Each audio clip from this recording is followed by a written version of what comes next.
Welcome to thunder facts. आज हम explore करेंगे दुनिया के सबसे पजलिंग आर्कियोलॉजिकल आर्टिफैक्ट्स में से एक, फाइस्टोस डिस्क। यह एक गोल मिट्टी का डिस्क है जो लगभग 3700 साल पुराना माना जाता है और आज तक कोई भी इसे पूरी तरह पढ़ नहीं पाया है।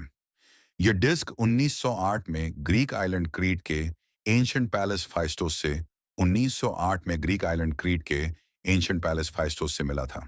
इसके ऊपर बने हुए स्ट्रेंज सिंबल्स पूरी दुनिया के हिस्टोरियंस, लिंग्विस्ट्स और साइंटिस्ट को पिछले 100 साल से कंफ्यूज कर रहे हैं।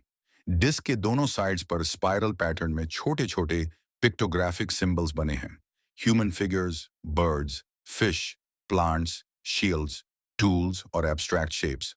कुल मिलाकर इसमें करीब 241 सिंबल्स हैं और लगभग 45 अलग अलग टाइप्स के साइंस हैं। सबसे शॉकिंग बात यह है कि ये सिंबल्स कार्व्ड नहीं हैं, बल्कि स्टैम्प्ड हैं, यानी क्ले में छोटे स्टैम्प्स प्रेस करके बनाए गए हैं, जो ब्रॉन्ज एज के लिए एक्सट्रीमली एडवांस्ड प्रिंटिंग टेक्निक जैसी लगती है। जब यह डिस्क मिला, तब आर्कियोलॉजिस्ट ने सोचा कि शायद यह कोई रिलीजियस प्रेयर हो, कोई रॉयल मैसेज हो या कोई रिचुअल ऑब्जेक्ट हो। लेकिन प्रॉब्लम यह थी कि ऐसा दूसरा कोई आर्टिफैक्ट नहीं मिला जिससे इसकी लैंग्वेज कंपेयर की जा सके।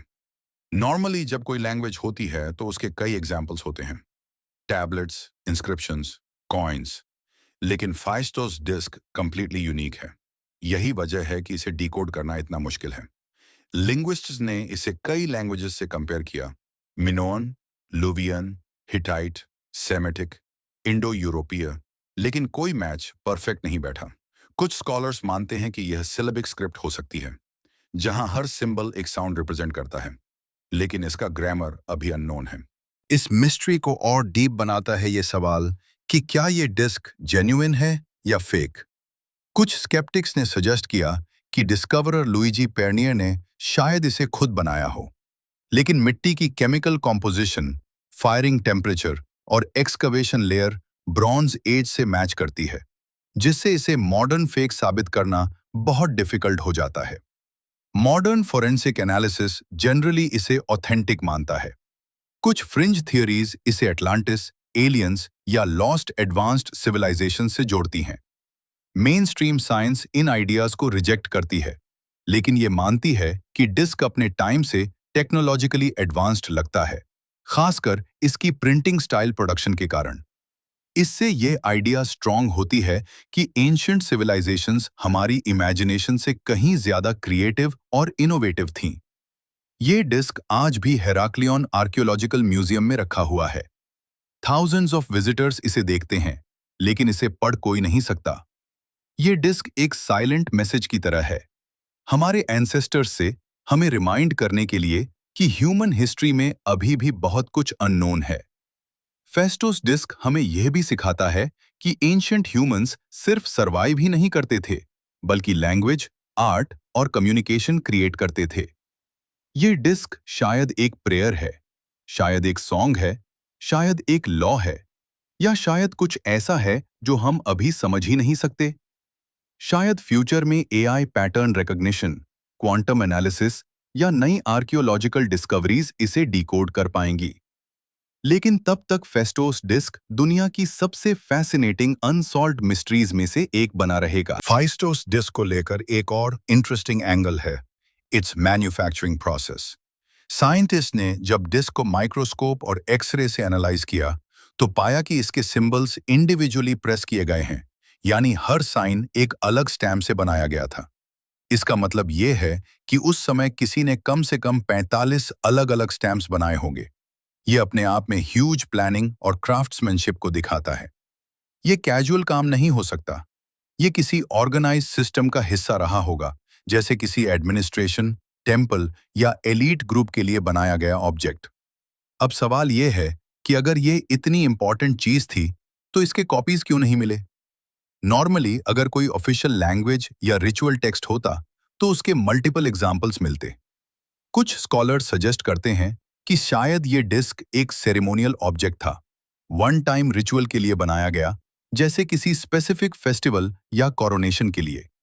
सेरेमनी के बाद इसे इंटेंशनली डिस्ट्रॉय नहीं किया गया, बल्कि पैलेस के कोलैप्स में बरीड हो गया।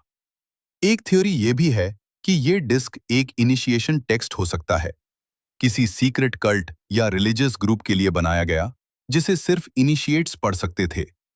इसलिए इसकी लैंग्वेज पब्लिक नहीं थी और इसलिए इसके एग्जाम्पल्स नहीं मिलते। एक और फैसिनेटिंग हाइपोथेसिस ये है कि ये डिस्क एक एंशिएंट बोर्ड गेम का हिस्सा हो सकता है। स्पाइरल पैटर्न एक पाथ हो सकता है और सिंबल्स, इंस्ट्रक्शंस या मूव्स को रिप्रेजेंट करते हों। लेकिन इस थ्योरी के सपोर्ट में कोई दूसरा सिमिलर ऑब्जेक्ट नहीं मिला, इसलिए इसे मेन स्ट्रीम एक्सेप्टेंस नहीं मिली। अब थोड़ा बात करते हैं मिनोअन सिविलाइजेशन की, क्योंकि फाइस्टोस डिस्क उसी कल्चर से जुड़ा माना जाता है। मिनोअन्स ब्रॉन्ज एज की एक एडवांस्ड सिविलाइजेशन थे जो क्रीट आइलैंड पर रहते थे। उनके पास multi storey palaces, plumbing systems, art, trade network और मरीन पावर थी। वे ग्रीस, इजिप्ट, एनाटोलिया और मिडिल ईस्ट से ट्रेड करते थे। इस लेवल की civilisation complex communication systems develop कर सकती थी। इसलिए फाइस्टोस डिस्क जैसी ऑब्जेक्ट थ्योरेटिकली पॉसिबल है। लेकिन प्रॉब्लम यह है कि हमें माइनोअन लैंग्वेज खुद पूरी तरह नहीं आती। लीनियर ए स्क्रिप्ट जो मिनोअन्स यूज करते थे, आज तक कंप्लीटली डिकोडेड नहीं हुई है। तो अगर हमें मिनोअन लैंग्वेज नहीं आती, तो फाइस्टोस डिस्क तो और भी डिफिकल्ट है। कुछ स्कॉलर्स ने फाइस्टोस डिस्क को लीनियर ए से रिलेटेड मानने की कोशिश की, लेकिन सिंबल्स मैच नहीं करते। इसका मतलब यह हो सकता है कि यह अलग डायलेक्ट, अलग पर्पस या अलग कल्चरल कॉन्टेक्स्ट से जुड़ा हुआ है। एक फैसिनेटिंग मॉडर्न डेवलपमेंट यह है कि कुछ रिसर्चर्स अब एआई और मशीन लर्निंग का यूज करके डिस्क के पैटर्न्स एनालाइज कर रहे हैं। Symbol frequency, repetition, positional logic, etcetera. Early results suggest करते हैं कि डिस्क रैंडम नहीं है। इसमें क्लियर स्ट्रक्चर और रेपिटेशन है, जो लैंग्वेज लाइक बिहेवियर दिखाता है। इसका मतलब यह मीनिंगलेस डेकोरेशन नहीं है, यह किसी फॉर्म की इंफॉर्मेशन जरूर है। एआई एनालिसिस यह भी दिखाता है कि डिस्क के दो साइड्स शायद डिफरेंट सेक्शंस हैं, जैसे एक साइड मेन मैसेज हो और दूसरी साइड कमेंट्री या कंटिन्यूएशन हो। लेकिन अभी तक कोई डिकोडिंग यूनिवर्सली एक्सेप्टेड नहीं हुई है। यह हमें एक इंपॉर्टेंट फिलोसॉफिकल पॉइंट पर लाता है। क्या हर चीज डिकोड होनी चाहिए? कुछ लोग मानते हैं कि mystery itself has value. Phaistos disc शायद हमें यह सिखाता है कि ह्यूमन हिस्ट्री सिर्फ सॉल्व्ड प्रॉब्लम्स का कलेक्शन नहीं है, बल्कि अनआंसर्ड क्वेश्चंस का भी एक यूनिवर्स है। इस डिस्क ने नॉवेल्स, मूवीज, गेम्स और कॉन्स्पिरेसी थियरीज को इंस्पायर किया है।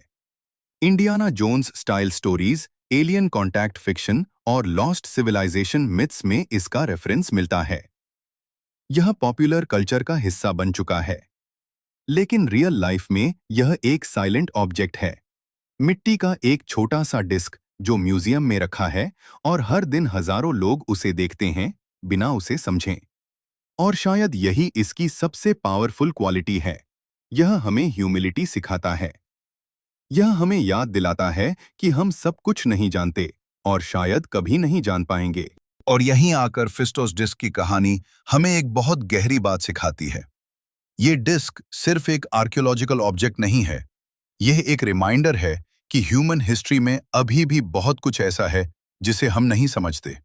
हमने टेक्नोलॉजी में बहुत प्रोग्रेस कर ली है, हमने प्लैनेट्स तक पहुंच बना ली है, हमने डीएनए डिकोड कर लिया है, लेकिन फिर भी 3700 साल पुरानी एक छोटी सी मिट्टी की डिस्क आज भी हमारे लिए अनरीडेबल है।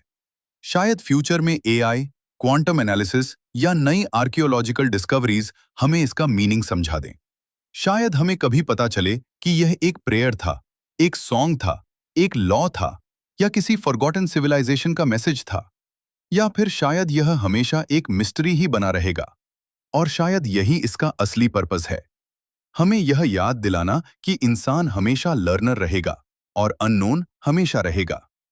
फिस्टोस डिस्क हमें ह्यूमिलिटी सिखाता है, यह हमें क्यूरियोसिटी सिखाता है, और यह हमें इंस्पायर करता है कि हम सवाल पूछते रहें, भले ही उनके आंसर्स तुरंत न मिलें।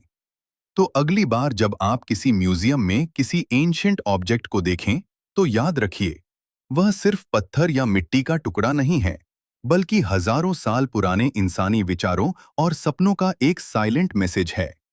इसी थॉट के साथ हम आज की जर्नी को एंड करते हैं। अगर आपको ऐसी हिडन हिस्ट्री और अनसॉल्व्ड मिस्ट्रीज पसंद हैं, तो थंडर फैक्ट्स को फॉलो करना मत भूलिए। Thank you for watching and keep exploring the unknown.